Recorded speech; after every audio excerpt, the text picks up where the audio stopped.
Հարգելի գործընկերներ, սիրելի հայրենակիցներ, մինչև իմ բուն խոսքին անցնելը ես նախ ցանկանում եմ նշել, որ ես համոզմունք ունեմ, որ Հայաստանում կան բազմաթիվ պարկեշտ արդար դատավորներ, անկաշառ դատավորներ, որ այս 3 օրերի քննարկումները, հատկապես քննադատական խոսքը որևէ կերպ ուղղված չի եղել այդ դատավորներին, միտված չի եղել նսեմացնելու այդ դատավորների աշխատանքը եւ արժանապատվությունը, եւ որ մենք որպես ազգային ժողով ու падգամավորներ ու քաղաքական մեծամասնություն պատրաստ ենք մեզանից կախված ամեն ինչ անել, որպեսզի նրանց լավ եւ արդար գործը լինի ավելի շարունակական։ Ես ուզում եմ սա հստակ ֆիքսենք, որովհետեւ կարող է լինել տարընկալում, որ մենք փորձել ենք ընդհանրացնել պարոն Վարդազարյանին եւ այն արատավոր երևույթները բոլոր դատավորների հետ, ամենևին այդպես չէ։ Բայց պետք է մենք չմոռանանք, որ մենք գտնվում ենք ազգային ժողովում, խորհրդարանում եւ այստեղ կարելի է քննարկել գրեթե ամեն բան եւ ամենացավոտ հարցերը։ Հիմա իրականում պարոն Մկրտչյան, դուք շատ հետաքրքրացրեցիք մեր քննարկումը այսօր։ Ես իհարկե պիտի մեծապես անդրադառնայի պարոն Վարդազարյանին այն մասով, որ դեռ չէի հասցրել հարցերի տեսքով նշել, բայց դուք իսկապես հետաքրքրացրեցիք եւ շնորհակալ եմ ձեզ դրա համար։ Տեսեք, դուք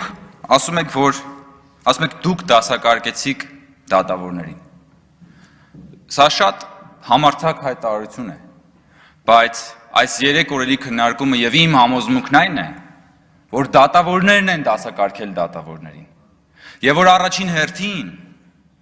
Ռուբեն Վարդազարյանն է դասակարգել դատավորներին, որովհետև եւ արել է դա ամենաբարձր մակարդակով, որովհետև բարձրագույն դատական խորհրդի նախագահը քաղաքական փոթորիկների, պետական անվտանգությանը վերաբերող օրհասական վիճակում արել է քաղաքական հայտարարություն։ Հենց այդ պահից դատավոր Վարդազարյանը դադարել է, դատավոր Վարդազարյանը ներխուժել է քաղաքականության դաշտ եւ այդ պահից նա դադարել է լինել դատավոր եւ միաժամանակ չի էլ դարձել քաղաքական գործիչ։ Եվ այդ մարդը, որը մնացել է այդ երկու աշխարհների արանքում, այսօր հանդիսանում է դատական իշխանության ԲԴԽ-ի ղեկավարը։ Եվ հենց Ռուբեն Վարդազարյանն է, որ դասակարգել է դատավորներին։ Ռուբեն Վարդազարյանն է, որ այսօր հանդիսանում է Հայաստանի դատական համակարգի խարանը։ Եվ եթե բոլոր պարկեշտ դատավորները ցանկանում են այդ խարանից օր առաջ ազատվել, ապա դատական համակարգը ինքը պետք է ինքնամաքրվի։ Եվ ձեր մյուս կարևորագույն, այսպես բանը, հա։ Տեսեք, ցանկացած կարգավիճակ, մանավանդ դատավորի կարգավիճակը, առաջին հերթին պաշտպանում է այդ կարգավիճակը կրող անձը։ Պատգամավորի կարգավիճակը առաջին հերթին պաշտպանում է պատգամավորը։ Դատավորի կարգավիճակը դատավորը։ Բժշկի կարգավիճակը պաշտպանում է բժիշկը, ուսուցչինը ուսուցիչը, պատշարինը պաշտպանում է պատշարը։ Եվ յուրաքանչյուր դեպքում յուրաքանչյուր ոք իր մասնագիտության կարգավիճակը պաշտպանում է իր կատարած գործի արդյունքով։ Պատգամավորի գործի արդյունքը օրենքներն են, որ նա ընդունում է, գործունեությունն է, որ նա ծավալում է։ Դատավորի գործի արդյունքը վճիռներն են, որ նա կայացնում է։ Բժշկի գործի արդյունքը վիրահատությունն ու բուժումն է, որ նա իրականացնում է։ Պատշարի գործի արդյունքը շենքն է, որ նա կառուցում է։ Հիմա մենք պիտի հասկանանք, դատավորը, որը կայացրել է վճիռ, եւ այդ վճիռն է, որ խոսում է նրա կարգավիճակի, նրա հեղինակության մասին, եւ խոսում է բոլորից ավելի բարձր, եւ խոսում է անկախ նրանից, թե մենք խորհրդանում ինչ կքննարկենք, եւ խոսում է Հայաստանի Հանրապետության փողոցներում, բակերում, տներում, հրապարակներում, անկախ մեզանից։ Ահա դա է դասակարգումը։ Մենք չենք դասակարգել։ Սա պարզապես սա ժողովրդավարության գինն է, որտեղ 18 թվից հետո Հայաստանում հաստատվել է ժողովրդավարություն։ Եվ մենք որոշել ենք պատռել են սավանը, որով մենք միշտ ծածկում էինք խնդիրները։ Այդ թվում նաև դատական համակարգի խնդիրները, որովհետև երբ որ մենք որոշել ենք, որ դատավորների հետ ստվերային գործակների մեջ չենք մտնելու, մենք որոշել ենք նաև, որ այս ամբիոնում պիտի բաց տեքստով խոսենք իրար հետ, եւ դա միշտ ռիսկ է, որովհետև ազատությունը ռիսկ է, ժողովրդավարությունը ռիսկ է, բայց թափանցիկությունն է ժողովրդավարության գինը, եւ այո, յուրաքանչյուրս պիտի գանք կանգնենք այս ամբիոնի մոտ եւ պաշտպանենք մեր արժանապատվությունը եւ մեր պատիվը։ Եվ նույնը ես պատրաստ եմ ասել նաև падգամավորների մասին։ Հիմա ես ինչ անեմ, որ օրինակ մենք կարող ենք ունենալ падգամավոր, որ իր մանկության չունեցած հեծանիվի համար ամբողջ օրը վրեժ է լուծում մեզանից եւ մեր ժողովրդից։ Բայց կա չէ դա։ Եվ երբ որ ինձ հարց տան, ես չեմ խուսափի այդ հարցին պատասխանելից, որ հանկարծ չվիրավորեմ падգամավորի կարգավիճակը, որովհետև падգամավորի կարգավիճակը առաջին հերթին պաշտպանում է падգամավորը։ Մյուսը, պարոն Մկրտչյան, դիմում եմ ձեզ եւ բոլոր դատավորներին։ Դուք ասում եք, որ մենք ձեզ դասակարգեցինք, իսկ ես ձեզ ասում եմ, որ դուք մեզ թողել եք անպաշտպան։ Ոչ միայն մեզ, դուք մեր ժողովրդին թողել եք անպաշտպան։ Եվ ես ուզում եմ օրինակը բերեմ ազգային ժողովի վրա։ Այն որ մենք չունենք ախրանիկներ, այն որ մեզ հայհոյում են եւ մենք մեր ախրանիկները հայհոյողների, այն որ մեզ ապտակում են եւ մեր այդ ախրանիկները հայհոյողների, այն որ մեզ ծեծում են եւ մեր ախրանիկները մեզ ծեծողների ոտերը չեն ջարդում։ Այդ նրանից է, որ մենք որոշել ենք, որ մենք այլ արժեքային տիրույթում ենք ապրում, որ մենք ապավինել ենք ձեզ, որ մենք մեզ չենք պաշտպանում, որ դուք մեզ պաշտպանեք եւ դուք մեզ թողել եք անպաշտպան։ Չեմ ասում դուք անձամբ, այն դատավորները, որոնք որ ազատ են արձակել ազգային ժողովի նախագահի մահափորձը կազմակերպողներին եւ իրականացնողներին։ Այն դատավորը,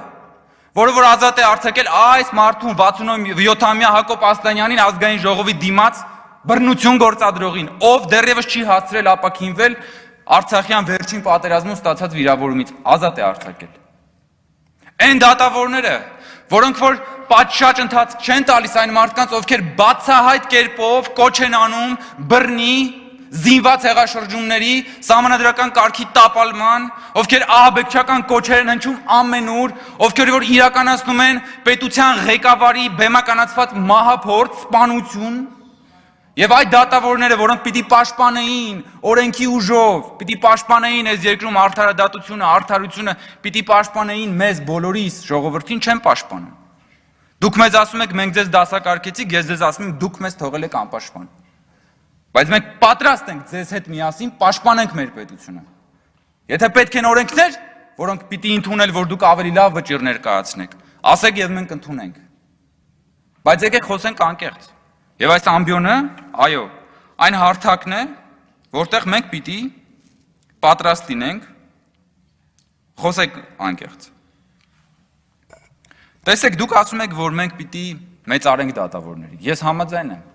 Ես պատրաստ եմ այս ամբիոնից մեծարել բոլոր այն դատավորներին, ովքեր որ իրենց աշխատանքով առաջին հերթին մեծարում են իրենց աշխատանքը։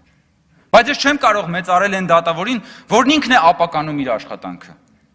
Ես չեմ կարող մեծարել Ռուբեն Վարդազարյանին, որը 3 օր շարունակ վիրավորեց բոլորի բանականությունը այս ամբիոնից, որը 3 օր շարունակ տերորի ենթարկեց առաջին հերթին դատական համակարգի հեղինակությունը։ Եվ ես չեմ հասկանում, երբ որ այս դեպքում Ռուբեն Վարդազարյանն ասում է ես զսպվածություն պահպանելու կաշկանդվածություն ունեմ, դրա համար ես չեմ արել այսինչ բանը կամ ես չեմ անում այսինչ բանը։ Այնինչ քննարկվող հարցը այն մասին է, որ նա ոտնատակ է տվել զսպվածությունն ինքնին, այդ հասկացությունն ինքնին, որ նրա աշխատանքը, նրա գործը, նրա հայտարարությունները ուղղակի տորպեդահարել են արդարադատությունը Հայաստանում։ Եվ այդ մարդը այսօր նստած է իր գահին, եւ այդ գահից վերևից մի հատ էլ գալիս է այստեղ ու մեզ ասում է ես ձեզ հաշվետու չեմ։ Այդ գիտեք խի է տենց ասում, որովհետև դեռ չի հասկացել ինչ է կատարվել այս երկրում։ Դեռ չի հասկացել, որ պարլամենտում յուրաքանչյուր ոք, որ գալիս է այստեղ կանգնում է, ոչ թե հաշվետու է մեզ անձամբ Հայկ Կոնջորյանին կամ Պողոսին Պետրոսին, այլ հաշվետու է ժողովրդին, որովհետև սա ժողովրդի ներկայացուցչական մարմինն է։ Եվ չկան անձեռնմխելի, այսպես, մասնագիտություններ։ Յուրաքանչյուր մասնագիտություն ինքը պետք է պաշտպանի ինքը իրեն։ Եթե չեմ սխալվում, այդպիսի ավանդույթ չէ կա նույնիսկ, երբ որ շինարարները կառուցում են կամուրջը, առաջին հերթին իրենք են այդ կամուրջի վրայով անցնում։ Չէ՞։ Ընտանիքով նույնիսկ։ Այ հիմա դատավորներն իրենք պիտի անցնեն այդ կամրջով երևակայական։ Պիտի անցնեն այդ արդարության կամրջով պիտի անցնեն, դատավորներն իրենք ու հասկանան ինչքանով այդ կամուրջը ամուր։ Եվ մենք պատրաստ ենք ամեն ինչ անենք, որ այդ կամուրջը ամուր լինի եւ ձեր հետ ենք միասին պատրաստ դա անել։ Եվ ես խնդրում եմ, ձեր եզրափակիչ ելույթում խոսեք այս մասին եւ ես միանշանակ արձանագրում եմ, որ մենք որևէ կերպ չենք դասակարգել դատավորներին։ Դատավորները մեր գործընկերներն են այս երկրում արդարություն հաստատելու ճանապարհին, բայց միևնույն ժամանակ ես պնդում եմ, որ յուրաքանչյուր մասնագիտություն եւ յուրաքանչյուր կարգավիճակ առաջին հերթին ինքը պիտի պաշտպանի իրեն եւ որ մենք պիտի բոլորս հիշենք, որ մեր բոլորի արած աշխատանքը ի վերջո միտված է մեր ժողովրդի համար ավելի լավ կյանք ապահովելու։ Շնորհակալություն։